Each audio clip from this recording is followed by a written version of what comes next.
So dito tayo sa Katipistra, naghahanap tayo ng magandang place para sa ating anniversary. So ayan, papasukan na namin. Dito Kuya Dick. Ito, maliit lang yung pool dito sa labas, pero maganda yung loob. Ito yung labas. Ayun si Arlon. So pasok tayo guys. Sa loob. Ito Kuya Dick, oh, bubuksan yan. Oo.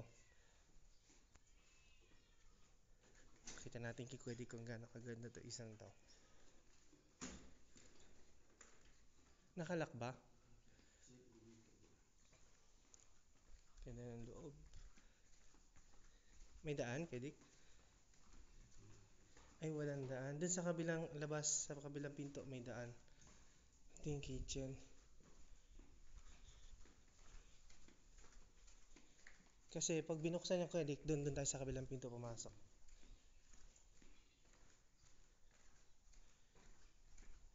Doon, sarado eh. Doon tayo sa kabilang pinto. Tumaan.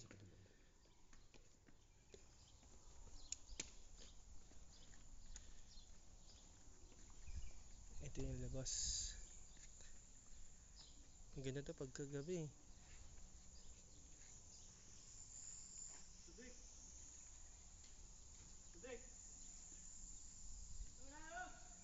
Close, brother!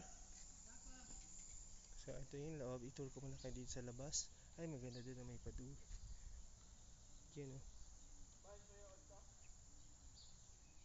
May bunga yung mga dates o. Kasi ito yung palaruan ng bata. Dito yung pool. Lalagyan tayo ng tubig pagka kung kailan lang kayo magre-rent.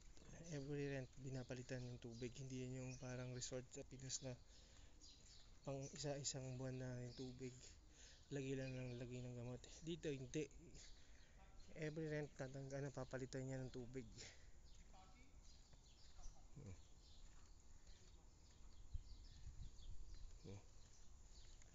Yan na, bubuksan na guys. Let's go!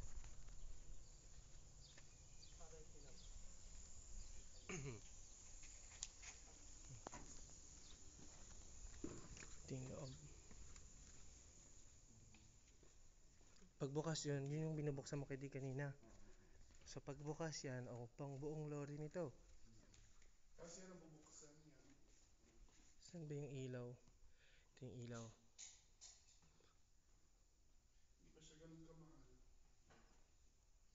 Diba? Ganda na ito. Alam mo yung open? Open? Ang ganda, diba Kuya Dick?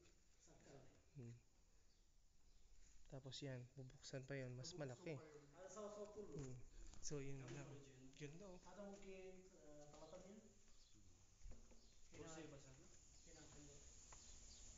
Tapos ito yung labas. Ang lawak. Imagine mo ganito kalaki bahay mo tsaka yung garden mo oh.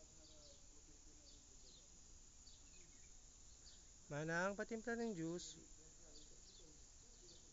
Bye guys.